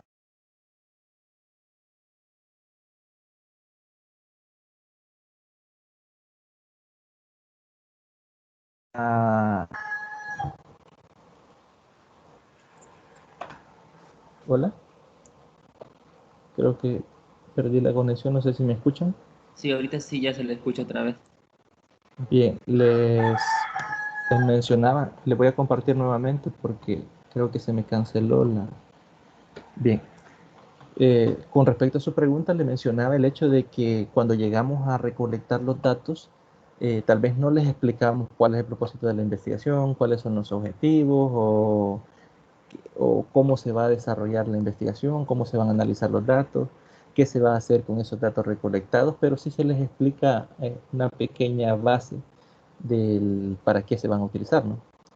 Por lo general, En mi nosotros como caso, de yo he visto que la joven, mayoría en la introducción les aparece ahí por qué se está haciendo la entrevista. Bueno, hemos dicho el formulario que se le está enviando, porque estoy hablando de sí, sí, ejemplo, algo virtual. Ajá. sí, Entonces ahí al ajá, inicio, antes de las preguntas, les aparece por qué se está haciendo y cuál es, bueno, más o menos la introducción ahí va, para que la persona que la va a llenar sepa lo que está haciendo. por No eso, sé si a eso por se dedica. eso, pero ajá, desde ese punto usted ya está realizando lo que es dando a conocer información, para qué le va a servir, si colocamos el objetivo por lo general, ellos leen el objetivo y entienden qué es lo que se va a realizar. Pues, estas pautas que hemos estado revisando son universales, como lo decía, es decir, son aplicables en todas las investigaciones que se realizan. Lo que pasa es que nosotros al hacer investigaciones, como usted lo dice, un poco más sencillas, obviamos la necesidad de ir y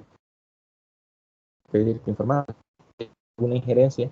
Por ejemplo, si desarrolláramos alguna investigación con algún tema controversial, se tendría que pedir previamente la autorización de padres si son menores de edad, los que se les va a desarrollar o con quienes se va a desarrollar la recolección de datos, ¿no? Porque imaginémonos de que tal vez en un sexto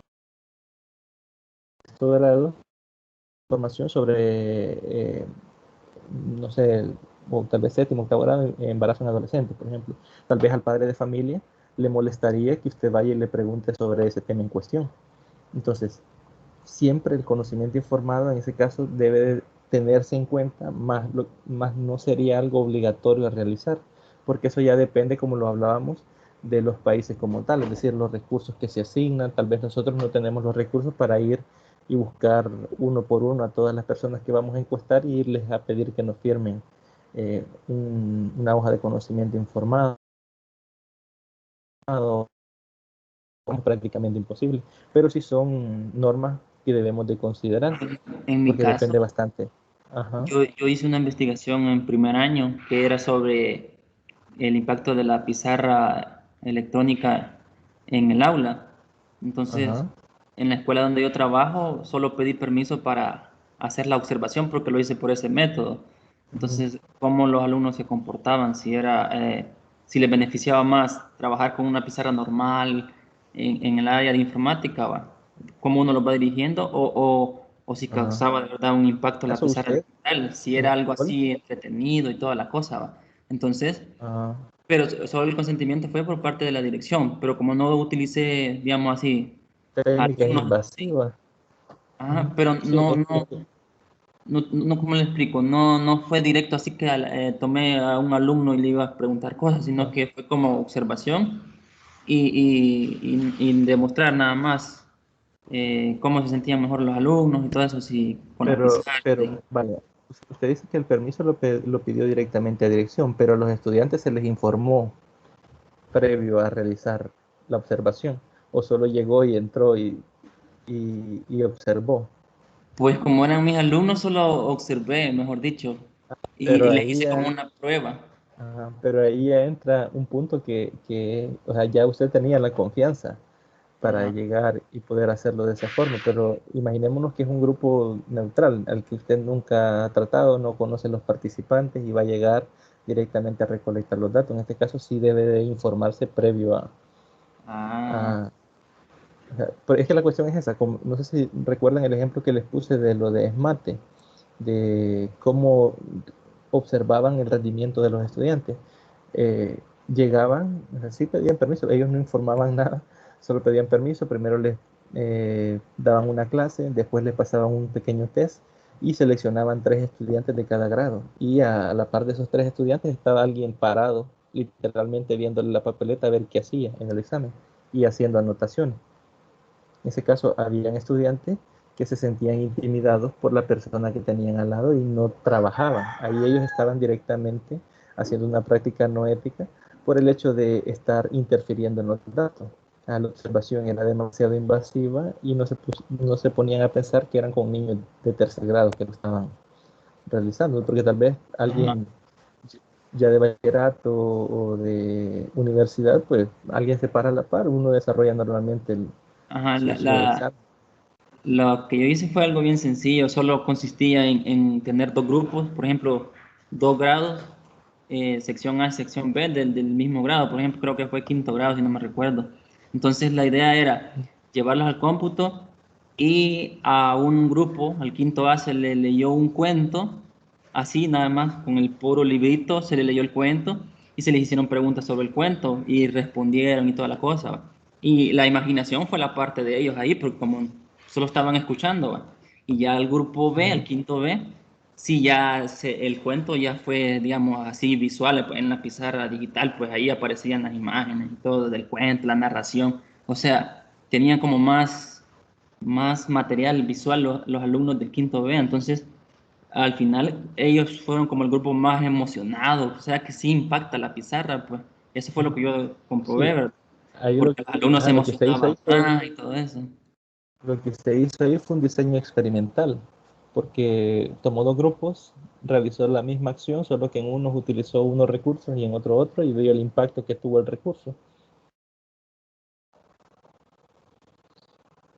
Así es, eso fue algo, bueno, sí, una experiencia que ya tuve con este tipo de temas, ¿no? Entonces lo quería compartir y a la vez sacar esas dudas. Ajá, Sí, entonces, en ese caso es que sí se deben de considerar, respondiendo a la pregunta inicial, sí se deben de considerar estas pautas, ¿no? Para poder desarrollar la investigación. Solo que en el caso que usted plantea, usted ya tenía confianza, usted ya tenía elementos que tal vez en una investigación general no se tienen.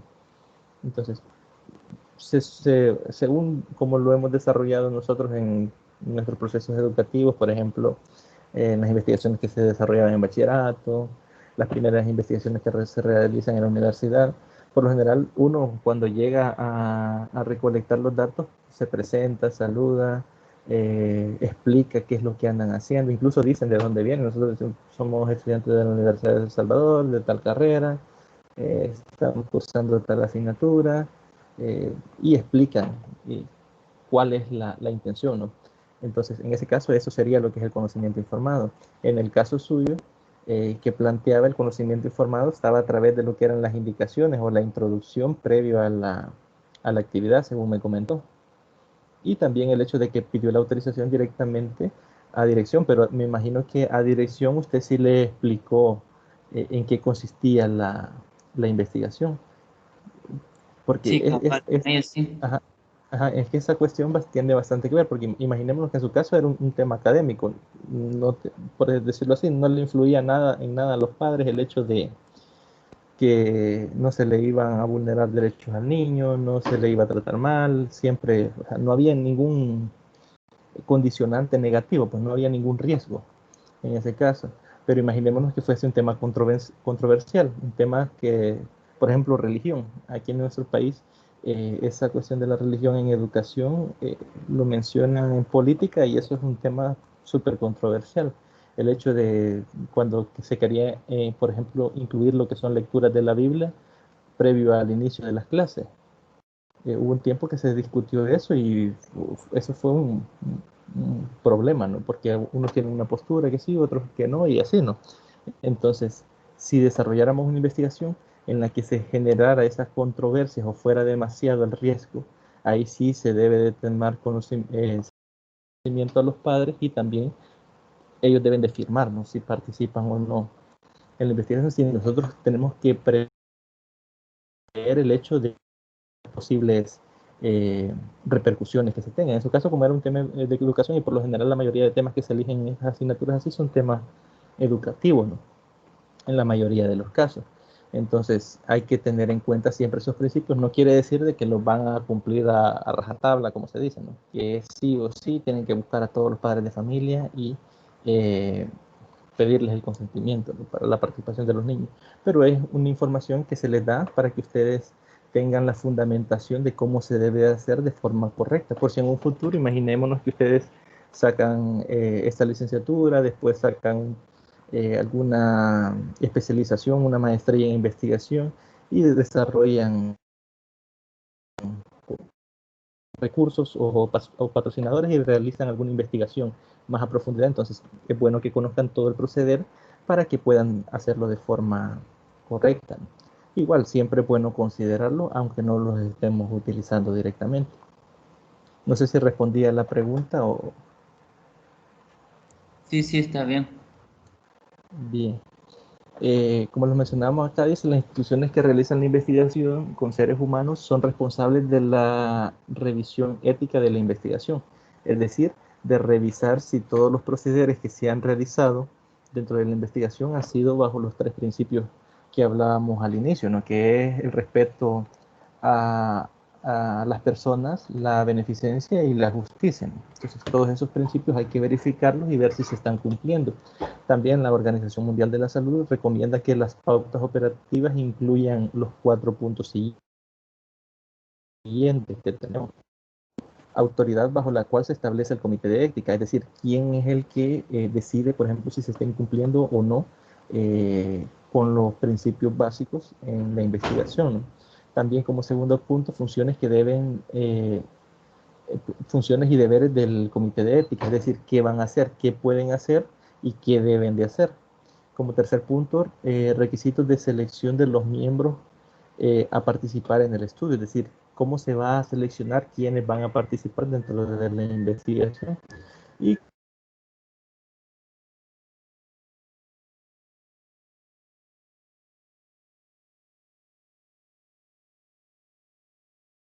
punto, términos y...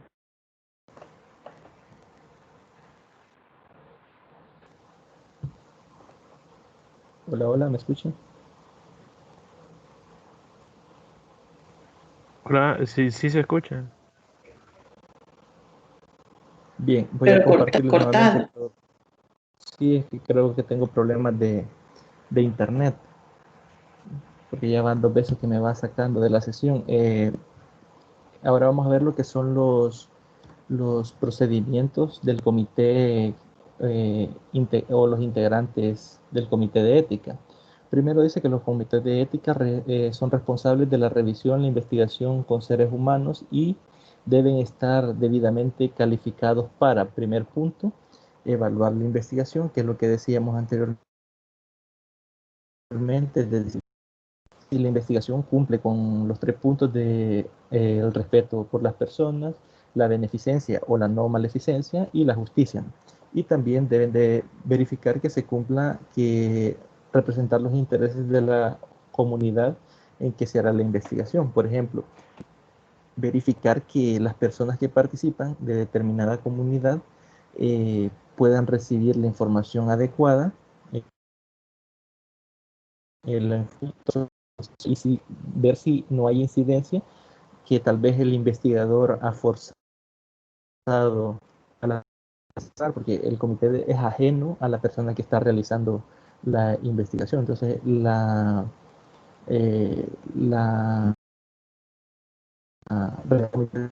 verificar que todos esos puntos que hemos hablado anteriormente se vayan verificando.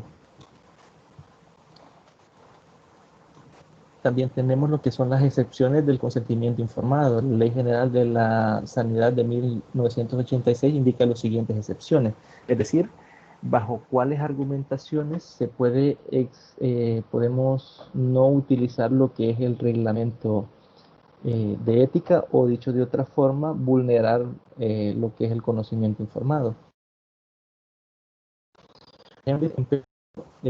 Para la salud pública, por ejemplo, en una pandemia. Es decir, así como estamos actualmente, ¿no? Que tenemos lo que es una pandemia o lo que es una epidemia, bajo ese apartado sí se puede vulnerar lo que es el consentimiento informado, porque puede ser que la información cause mayor daño que bien, ¿no? También dice en urgencia, si el paciente no está en condiciones de firmar un documento, puede hacerlo llegar a un familiar o allegado tras la información adecuada.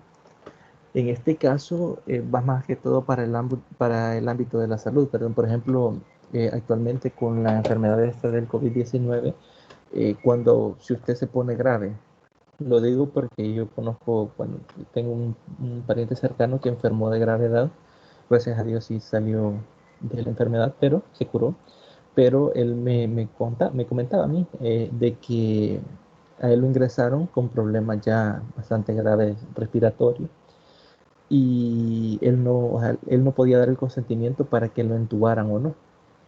Entonces, o sea, porque él no podía tomar la decisión, no podía ni hablar en ese caso. Entonces, fue la mamá quien dio el consentimiento de que si ahí le explican todo, que le van a en el consentimiento informado, los médicos ahí le explican de cuál es el procedimiento a realizar. Primero le vamos a poner oxígeno, después la máquina de alto flujo de oxígeno, después tal máquina, y si se cumpliera este protocolo y él no mejorara, entonces al final aparece que debería ser entubado, y los riesgos que corre el paciente al ser entubado y que acepta esos riesgos.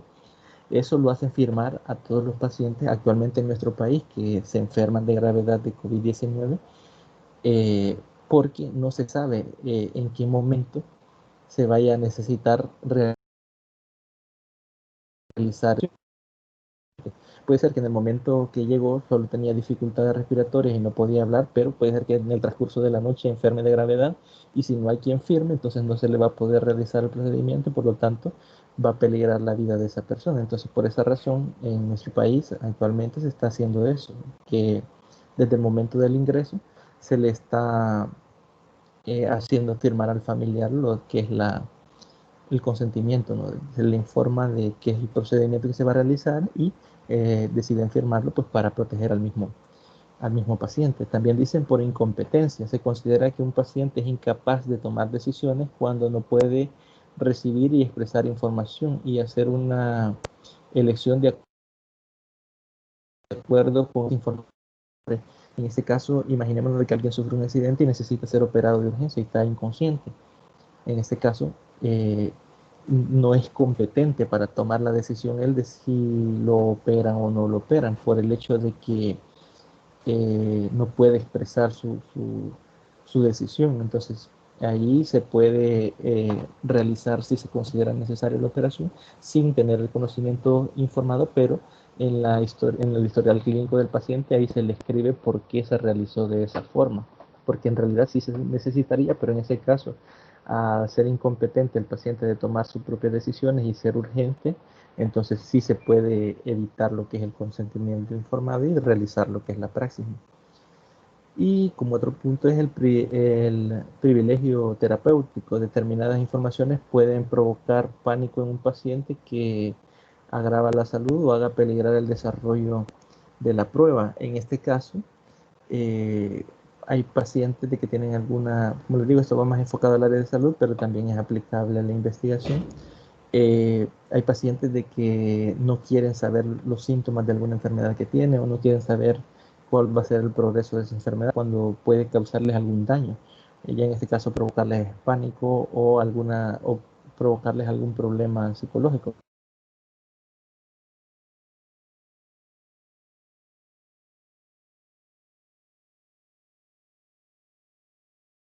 No se, no se estaría procediendo de la forma habitual.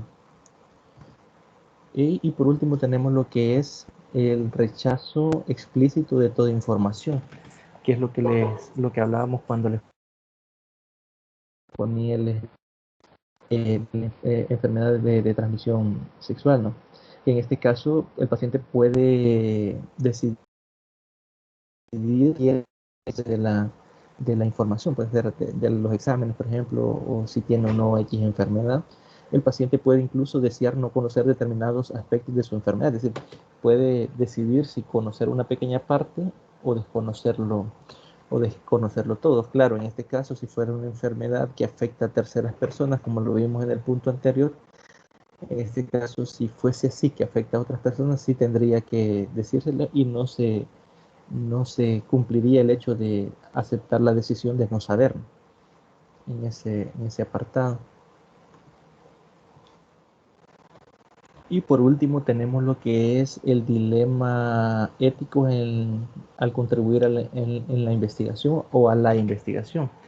Primero, en los países en desarrollo surgen importantes temas éticos al considerar una vez concluida la investigación. Por ejemplo, cuando desarrollamos una investigación, digamos en el área de la salud, los ensayos a gran escala son asociados con frecuencia con la mejoría durante el proceso. Es decir, si yo llego a investigar la atención en alguna unidad de salud del país, por ejemplo, en el momento en que yo realizo la investigación, el personal de salud está más atento con los pacientes, el personal de limpieza hace limpieza cada rato, es decir, dan a entender de que se desarrolla de una forma adecuada. Entonces, eso provoca mejorías en el sistema de salud. Entonces las personas se sienten, ¿cómo sería? Se sienten beneficiadas, ¿no? Del hecho de que se realicen estas clases de estudios. Pero ¿qué pasa? Que usualmente cuando finaliza el estudio vuelve todo a la normalidad y las personas pierden esos beneficios, ¿no?, que obtuvieron durante el desarrollo del estudio. En ese caso se analiza cómo hacer que estos beneficios se mantengan y quién debe garantizar que los mantenga. Y ahí se crea un dilema, ¿no? ¿Por qué? Porque el investigador llega, genera unas condiciones de mejoría. Sí, eso sería intrínseco, ¿no? Al realizar la investigación, cuando genera esas condiciones de mejoría durante el desarrollo de la investigación, posteriormente cuando finaliza la investigación se pierden estas condiciones de mejora y las personas se quedan con esa cuestión de quién debería, o se genera la controversia de quién debería mantener eh, esa mejoría, ¿no? O quién debería mantenerla y por quién lo realizaría. En aquellos casos en que las investigaciones generan nuevos tratamientos exitosos, es decir, imaginémonos de que alguna empresa desarrolla algún fármaco para alguna enfermedad y desarrolla una investigación en una comunidad y les suministra lo que es este fármaco y ese fármaco funciona, eh, y luego se le retira ese fármaco porque ya se cumplió con el hecho de la investigación de verificar que funciona. Entonces, en el momento en que se estaba desarrollando la investigación, se les dieron esos beneficios, pero posteriormente se les retiraron y las personas dejaron de percibir ese alivio. Entonces ahí cae la controversia de quién es el responsable de garantizar que se les siga manteniendo ese tratamiento, ¿no? Entonces, y ahí es donde se crea el dilema ético, ¿no?, de quién es el encargado, porque obviamente la persona o la institución que realiza la investigación no está obligado a mantenerles dando los beneficios durante toda la vida, ¿no? Sino durante se desarrolla lo que es la investigación. En este caso, los encargados, en el ejemplo del fármaco, serían las políticas de salud o los encargados de salud de cada una de las instituciones. Con eso estaríamos finalizando lo que es el material, ¿no? Al final teníamos lo que es las normas APA, que también aparecían en la agenda del día de ahora, pero veo por la hora, ya son las 9:56, dejaríamos esto para la tutoría de repaso. No sé si alguno tiene algún comentario, alguna duda o algo que quiere expresar con respecto a la tutoría del día de ahora.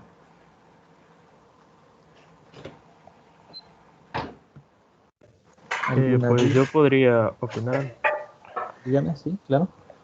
Pues bueno, primeramente lo interesante, ¿verdad? De saber nuevas cosas de ética, principalmente, porque digamos en mi caso se tenía poco conocimiento sobre él. También aprender todos los pasos que son importantes para desarrollar una investigación y de que cómo la integridad de una persona puede formar puede formar, bueno, en casos un beneficio y en casos un problema, debido a una investigación en la cual el problema tendría que abortar la investigación, ¿verdad? Correcto. Y pues sí, lo interesante que se debe de hacer y digamos el proceso que digamos para elaborar cada proceso, digamos de ético y todo de investigación, se ve que el proceso sería de días e incluso meses, quizás, Correcto. para hacer digamos, en una investigación bastante amplia, digamos, como usted lo estaba mencionando, de desarrollar un fármaco. Vaya, digamos, para desarrollar un fármaco y ponerlo a un tal comunidad, digamos, para tener el consentimiento de cada persona de la comunidad y pues para los demás procesos es un proceso bastante largo. Sí, sí.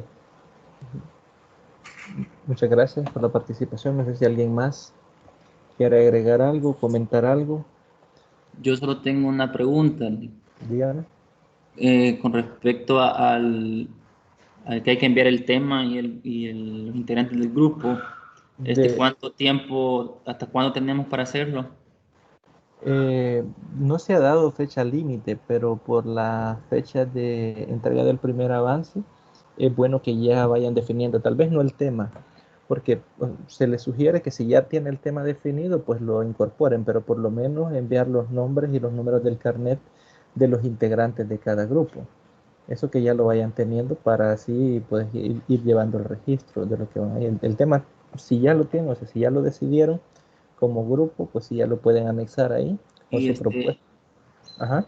el tema lo podría, no sé si discutir con usted así por otro medio, Sí, porque lo tengo más o menos, pero no lo he formulado bien. sí, es como eso se iría haciendo el camino, pero si gusta, usted me escribe y pues podemos ponernos de acuerdo y nos reunimos con su equipo y vemos ahí cuál es la propuesta que tienen para ayudarles. Ahí no habría ningún problema. De hecho, creo que en las tutorías de repaso, cuando ya se esté desarrollando el proyecto, ya las tutorías de repaso ya no van a ser como la primera que tuvimos, no de desarrollar contenido, sino que quizás lo que vamos a hacer es dividir los grupos en el horario de la tutoría de repaso y que cada quien tenga tiempo para poder desarrollar sus consultas, dudas o comentarios que puedan tener al respecto. Ok, gracias. De nada. Voy a detener entonces la grabación acá y si alguno tiene algún comentario o alguna pregunta, pues bienvenido a expresarlo.